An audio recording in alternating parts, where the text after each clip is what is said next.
Muy buenos días, hoy vamos a hablar sobre medicina periodontal.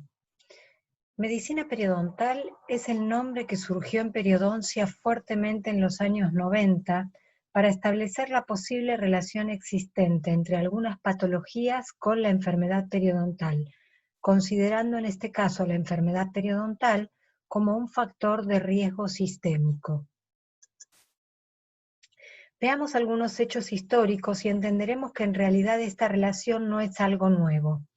En 1890, el doctor Miller publicó su tratado sobre microorganismos de la cavidad bucal, cambiando la historia de la odontología. El doctor Hunter, que era un médico británico, era un detractor de la odontología americana y hablaba de las coronas hechas sobre mausoleos de oro como mausoleos de oro sobre una masa de sepsis, y mencionaba la sepsis oral como causa de enfermedades. El concepto de sepsis oral fue reemplazado por la teoría de infección focal de Billings, que afirmaba que los dientes despulpados eran focos de infección responsables de enfermedades sistémicas. Esto produjo por muchos años un auge de las exodoncias. Finalmente, la Asociación Americana descarta la relación de infecciones focales con enfermedades sistémicas, pero retoma este concepto más tarde como posible causa de endocarditis infecciosa.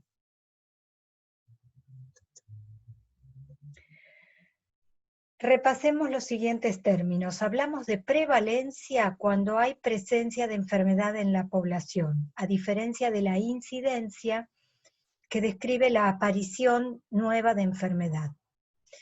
En 2010, la periodontitis severa fue la sexta enfermedad más prevalente, afectando al 10.8% en todo el mundo. La prevalencia aumentó gradualmente con la edad, mostrando un aumento pronunciado entre la tercera y cuarta décadas de vida, que fue impulsada por un pico de incidencia en torno a los 38 años de edad. La prevalencia de enfermedad periodontal alcanzó su punto máximo a los 40 años y se mantuvo estable a edades mayores.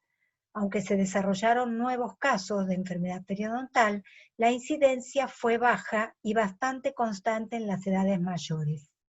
Entre 1990 y 2010, la prevalencia global estandarizada por edad de enfermedad periodontal severa en toda la población fue estática en 11.2%. Estos patrones de edad no han cambiado significativamente desde el año 1990. Vemos aquí el mapa mundial de prevalencia de periodontitis severa. La prevalencia global estandarizada por edad de periodontitis severa en la población total dijimos que fue de 11.2%. O sea que entre el 5 y el 20% de cualquier población sufre periodontitis severa con pérdida de inserción mayor a 6 milímetros y profundidad de sondaje mayor a 5 milímetros. La heterogeneidad de las definiciones de casos afecta la comparación de los resultados y conduce a una sobreestimación o a una subestimación de la prevalencia de la enfermedad. La Organización Mundial de la Salud introdujo el Índice Periodontal Comunitario de Necesidades de Tratamiento, conocido con su abreviatura CPITN, en el año 1987, recomendando el uso de la profundidad de bolsa o profundidad de sondaje como un criterio para identificar los casos de periodontitis severa, de un modo simplificado. El objetivo del estudio de la carga global de enfermedades de 2010 ha sido producir sistemáticamente estimaciones comparables de la carga de 291 enfermedades y lesiones y sus 1.160 secuelas asociadas entre 1990 y 2010. El objetivo fue consolidar todos los datos epidemiológicos sobre periodontitis severa y posteriormente generar estimaciones de prevalencia e incidencia consistentes para todos los países. La tasa de incidencia estandarizada por edad de periodontitis severa varió según el país, desde 251 casos nuevos cada 100.000 personas al año en las Islas Marshall y Tonga, hasta 1.428 por cada 100.000 personas al año en Argentina. Como ven, estamos a la cabeza. La tasa de incidencia estandarizada por edad de periodontitis severa en 2010 fue de 701 casos por cada 100.000 personas al año, lo que indica que se desarrollará un nuevo caso de periodontitis severa anualmente cada 142 personas. El aumento de la población mundial, asociado al aumento de la esperanza de vida y la disminución en la prevalencia de pérdidas dentarias, aumentó paradójicamente la incidencia y prevalencia de periodontitis crónica severa. Hay más periodontitis debido a la creciente población mundial asociada con un aumento en la esperanza de vida y una disminución en la prevalencia de la pérdida de dientes en todo el mundo. Esto desde 1990 hasta 2010. 25 países mostraron disminuciones significativas en la prevalencia de pérdida total de dientes en estas fechas. La prevalencia global estandarizada por edad de pérdida dental en toda la población disminuyó un 45%. En Estados Unidos se utiliza el protocolo de boca total, es decir, full mouth, sin considerar los terceros molares y midiendo 6 sitios por diente. Entre los años 2009 y 2010, se estimó que el 47% de los adultos dentados en Estados Unidos de 30 años o más tenía periodontitis. Estos hallazgos iniciales revelaron una carga mucho mayor de periodontitis en adultos en Estados Unidos que la informada anteriormente.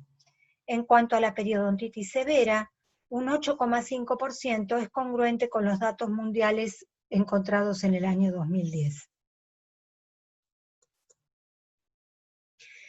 En la Argentina se utilizó en el año 2007 el índice comunitario simplificado sobre un N de 3.694 pacientes, tomando por lo menos 100 pacientes por provincia, todos entre 18 y 84 años, considerando que 40% eran fumadores. Podemos asegurar que las periodontitis se encuentran mayormente entre los grupos 3 y 4. Y si representarían más de un 40%. La periodontitis es una enfermedad crónica no transmisible, al igual que las enfermedades cardiovasculares, la diabetes, el cáncer y las enfermedades respiratorias, entre otras. Estas enfermedades se caracterizan por ser afecciones de larga duración y progresión generalmente lenta.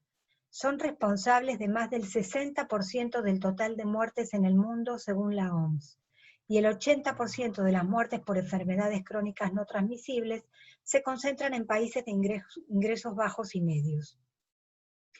Salvando las distancias, será bueno que luego de esta clase se valoren los beneficios del tratamiento periodontal en la prevención de alguna de estas enfermedades. Desde los años 90 dijimos que se volvió a tomar auge la relación entre infección periodontal y enfermedad sistémica. Pero ¿cuáles son las posibles causas de esta relación? Bueno, por un lado, la enfermedad periodontal es una enfermedad crónica de bajo grado asintomática, es decir, básicamente no duele. Su diagnóstico suele ser tardío, tiene factores de riesgo comunes a otras patologías. Las bacterias y sus productos pasan a la circulación y además se producen y se vierten a la circulación citoquinas inflamatorias. Esto hace que la enfermedad periodontal suela cursar activa y sin tratamiento durante muchos años, manteniendo los efectos inflamatorios. Se han detectado en suero de pacientes de enfermedad periodontal niveles de anticuerpos a numerosas bacterias en mayor nivel a mayor severidad de enfermedad. ¿Qué sucede con la bacteremia? Alrededor del 85% de la bacteremia es natural, por lo tanto solo podemos prevenir el 15% en la práctica odontológica. La bacteremia puede causar endocarditis, osteomielitis, neumonía, celulitis, sepsis por meningitis y disfunción multiorgánica seguida de muerte. La endocarditis infecciosa consiste en la inflamación del revestimiento de una válvula cardíaca dañada o de otra parte del endocardio debido a la colonización de microorganismos sobre un trombo de fibrina. La lesión característica de la endocarditis es la vegetación, como se observa en la imagen. En cuanto a las bacterias involucradas, los gram negativos anaerobios no se encuentran entre los más frecuentes. Según los trabajos, generan alrededor solamente del 6% de las endocarditis. Durante la inflamación, las citoquinas estimulan en el hígado, básicamente en el hepatocito, la lipogénesis, con aumento de los triglicéridos, aumento de las lipoproteínas de baja densidad o LDL y disminución de las de alta densidad o HDL. La grasa normalmente se encuentra infiltrada por macrófagos, generando mayor inflamación, y por ello hay una retroalimentación en la producción de citoquinas. También en el hígado se estimula la producción de proteínas de la fase aguda. Algunas son la proteína C reactiva, la alfa-1 antitripsina, la aptoglobina, el fibrinógeno que tiene acción procoagulante y el inhibidor del activador del plasminógeno o PAI-1.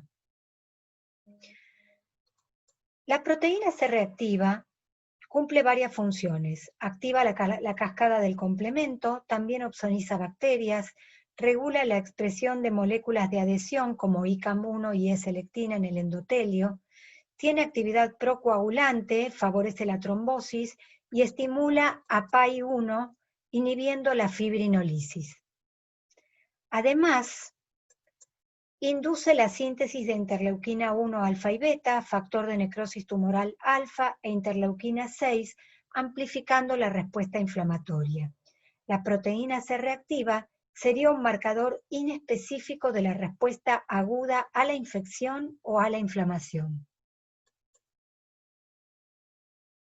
Algunas proteínas han sido medidas en periodontitis en fluido gingival. La proteína C reactiva y la aptoglobina aumentan a mayor severidad de la enfermedad periodontal. Además de su efecto sobre el hígado, las citoquinas actúan sobre la médula ósea, particularmente sobre las stem cell, que son células madre indiferenciadas que dan origen a los glóbulos rojos, los glóbulos blancos y las plaquetas. En inflamación hay una tendencia a favorecer la trombocitosis, que se caracteriza por aumento de las plaquetas en sangre. También a la neutrofilia, por aumento del número de neutrófilos en sangre, y por último, la anemia suele acompañar a los estados inflamatorios.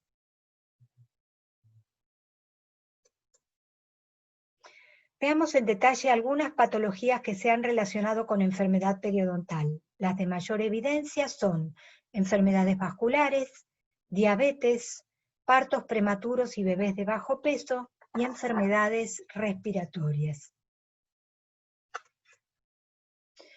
Enfermedades vasculares. Teniendo en cuenta la aterosclerosis como patología de base, se favorece a nivel del corazón la enfermedad coronaria, aumentando el riesgo de infarto de miocardio. A nivel del cerebro, la obstrucción arterial favorece el infarto cerebral isquémico. ¿Cómo se forma el ateroma? Por penetración de LDL circulante en exceso en la pared vascular, se incorporan además los monocitos. Estos monocitos, al transformarse en macrófagos en la íntima, producen inflamación que mejora si se logra fagocitar a las lipoproteínas. Pero si el LDL es abundante, se transforman en células espumosas y mueren formando una masa que además suma colesterol, ácidos grasos y triglicéridos, obliterando la luz de los vasos. ¿Cuáles son los mecanismos biológicos posibles de esta relación con la enfermedad periodontal? Por un lado, el ingreso de bacterias gram negativas al torrente sanguíneo. Las bacteremias en forma reiterada y frecuente, como lo son en un paciente periodontal al cepillarse y masticar, aumentan el recuento de leucocitos, fibrinógeno y proteína C reactiva. siendo todas estas variables de marcador de riesgo coronario, ya que aumentan la coagulabilidad y por ende la formación de trombos. A la agresión del endotelio vascular por los lipopolisacáridos y las citoquinas proinflamatorias, se suma la respuesta hiperreactiva de los monocitos en los ateromas, que generan engrosamiento vascular y tromboembolismo.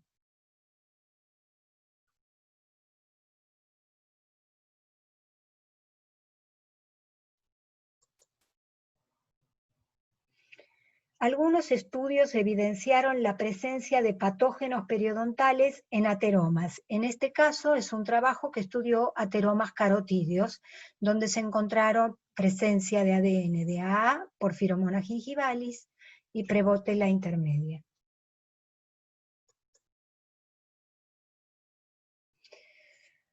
Los niveles de proteína C reactiva aumentan frente a procesos infecciosos y o inflamatorios. El nivel de riesgo cardiovascular se mide basado en la proteína C reactiva. En enfermedad periodontal se encontraron niveles séricos elevados proporcionales a la extensión y a la severidad de la periodontitis. Otros trabajos también encontraron fibrinógeno elevado. La proteína C reactiva se usa como marcador sistémico en inflamación. Aumenta con el índice de masa corporal, con la edad, con el tabaquismo, con el sedentarismo, con el aumento de triglicéridos. Por el contrario, los AINES, las aspirinas y las estatinas pueden bajar sus niveles en sangre.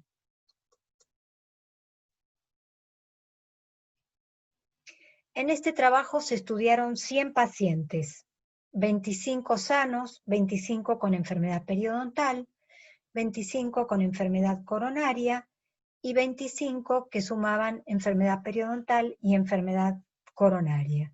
Se midió la proteína C reactiva y los niveles de lípidos.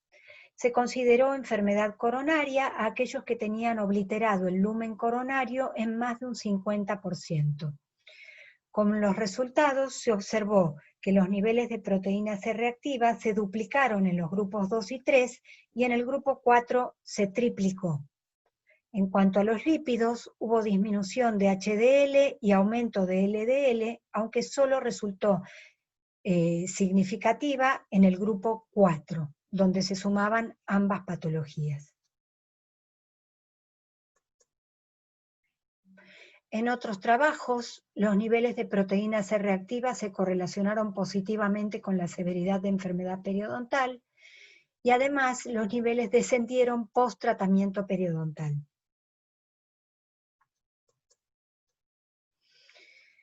Es importante tener en cuenta que en varios trabajos se observó post-tratamiento periodontal una reducción a corto plazo de los niveles de marcadores sistémicos de la inflamación comparados con la proteína C reactiva, reducción de interleuquina 1, interleuquina 6 y fibrinógeno luego de 3 a 6 meses de tratamiento, reducción de proteína C reactiva, colesterol total y triglicéridos, y se observó también una mejora en la función endotelial.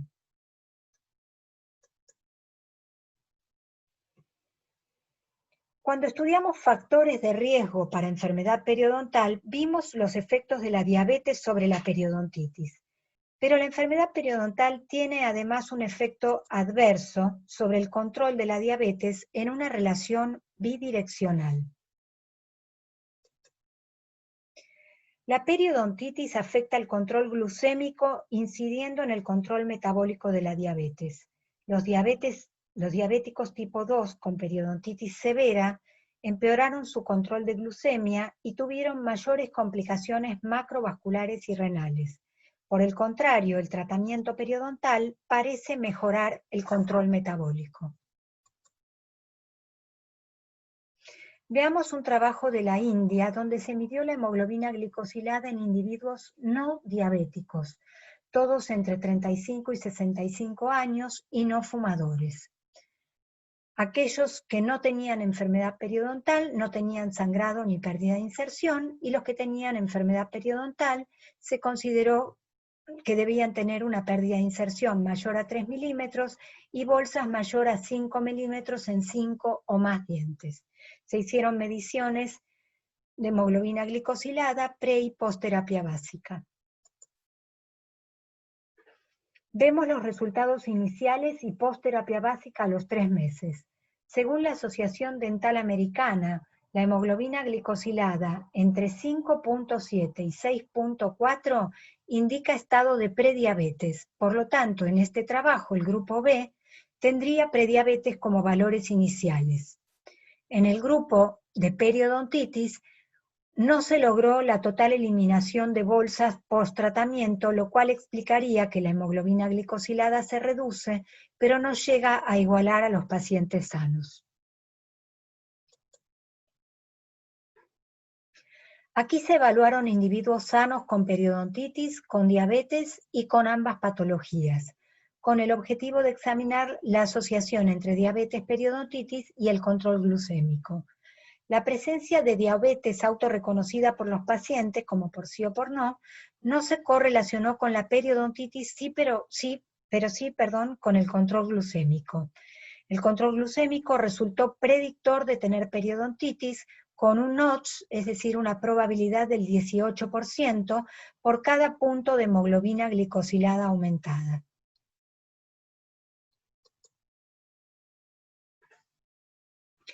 Este es un estudio longitudinal que se realizó en Japón, que relaciona la producción permanente de factor de necrosis tumoral alfa en el aumento de insulinoresistencia y abre la puerta al efecto de la enfermedad periodontal en el inicio de la diabetes. Se estudiaron 961 adultos durante 10 años, se les controló el estado periodontal y se les realizó prueba de tolerancia oral a la glucosa, y a lo largo de este periodo, 415 de estos individuos que tenían prueba de tolerancia normal desarrollaron intolerancia o diabetes, y se observó una correlación positiva entre la profundidad de sondaje y el valor de hemoglobina glicosilada, estableciéndose que por cada milímetro de profundidad de sondaje aumentó un 0,13% el valor de hemoglobina glicosilada. Se desconoce el mecanismo exacto que relaciona la periodontitis con los niveles de hemoglobina glicosilada. Posiblemente las citoquinas proinflamatorias llevan a insulinoresistencia, interfiriendo con los metabolismos de glucosa y lípidos, y quizás causando la muerte de células beta pancreáticas por apoptosis. En cuanto al tratamiento periodontal, algunos trabajos tuvieron los siguientes resultados. El tratamiento periodontal tuvo mayor impacto en la reducción de hemoglobina glicosilada en pacientes con valores de más del 9%, independientemente de la modalidad de terapia. Hubo mejoras en el control glucémico y hubo en general una reducción estadísticamente significativa en los niveles de hemoglobina glicosilada posterior a los 3 meses de un promedio del 0,40%, lo cual es equivalente al resultado de la implementación de un nuevo medicamento. Veamos ahora partos prematuros y bebés de bajo peso, preterm low weight, como son sus siglas en inglés.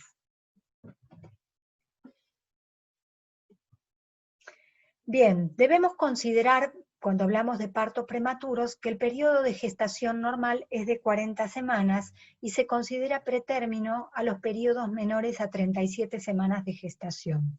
En cuanto al bajo peso, se consideran los bebés nacidos con menos de 2,5 kilos, y este proceso de bajo peso puede deberse a un corto periodo gestacional, el verdadero pretérmino, o a un crecimiento intrauterino retardado, bebés de desarrollo pequeño. Cuando hablamos de partos prematuros y bebés de bajo peso, nos estamos refiriendo a el bajo peso debido al pretérmino, exclusivamente. ¿Por qué se puede producir el pretérmino? El pretérmino puede tener como causas una labor de parto prematura, la ruptura prematura de membranas, complicaciones maternas y complicaciones fetales. Vemos en este trabajo un modelo de regresión sobre madres pretérmino, donde se encontró una fuerte asociación con la periodontitis. Fíjense el grado de afectación de pretérmino en madres que tenían patología periodontal, que duplica al consumo de alcohol, que es un factor de riesgo reconocido. En un estudio longitudinal prospectivo de 5 años, se evaluaron a 812 embarazadas. Se determinó su estado periodontal antes de la semana 26 de gestación y a las 48 horas posparto, resultando en 10 veces más partos prematuros en periodontitis moderada a severa con respecto a aquellas que no tenían enfermedad periodontal. Existen dos mecanismos de acción propuestos de esta relación. En el primero, se considera el paso de microorganismos y sus productos desde los tejidos orales hacia la circulación sistémica, la bacteremia, y hacia la unidad fetoplacentaria. Desde la sangre materna, las bacterias alcanzarían la circulación útero-placentaria, afectando al feto a través de las vellosidades capilares. Ha sido comprobado que el microbioma placentario presenta mayor similitud taxonómica con el microbioma oral que con el microbioma vaginal. Para mayor corroboración, se han detectado bacterias periodontopatógenas en placenta y líquido amniótico.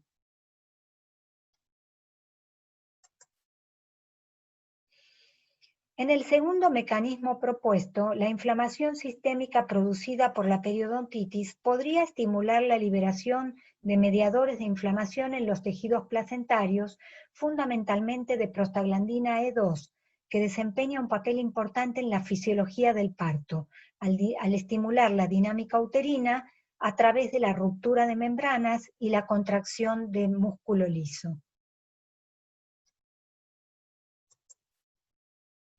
Hablemos un poco de la preeclampsia.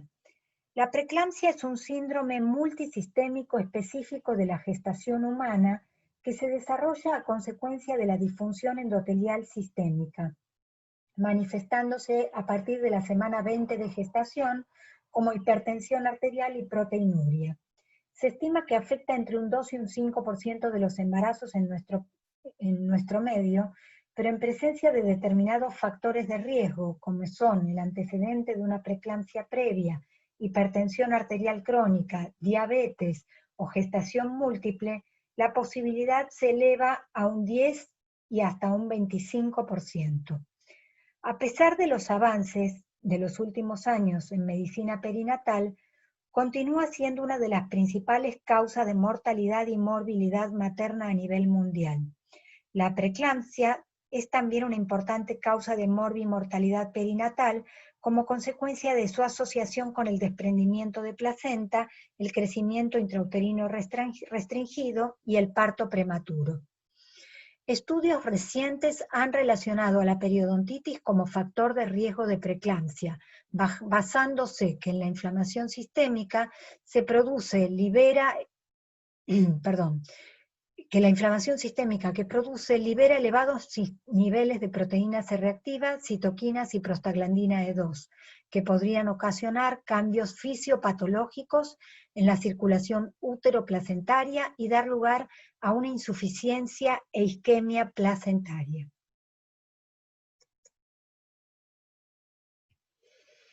Bien, hablemos por último de enfermedades respiratorias. La enfermedad pulmonar obstructiva crónica puede producirse por dos causas, por bronquitis, en donde se engrosan las paredes de los bronquios por exceso de mucosidad, o por enfisema, donde las paredes de los alvéolos se borran y alisan o pierden su forma, disminuyendo el intercambio gaseoso.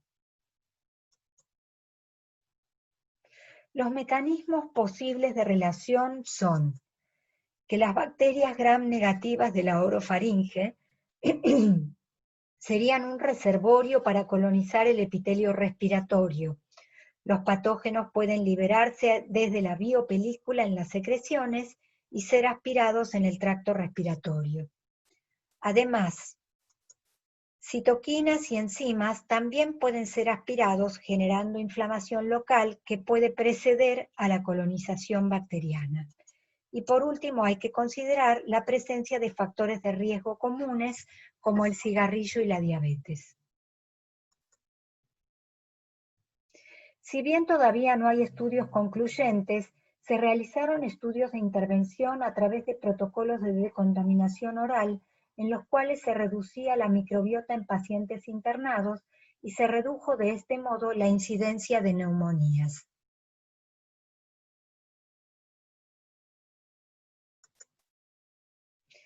Bien, ya hemos desarrollado 4 situaciones sistémicas en donde la periodontitis sería un factor de riesgo a tener en cuenta, pero no son las únicas. Hay numerosos estudios que además mencionan, entre otras, a la artritis reumatoidea, la osteoporosis, el cáncer y la enfermedad renal crónica. Por lo tanto, es fundamental saber que dentro de los efectos del tratamiento periodontal existe una reducción de la inflamación sistémica, mejoran los biomarcadores de enfermedad cardiovascular, mejora la función endotelial y disminuyen los valores de glucemia en pacientes con diabetes.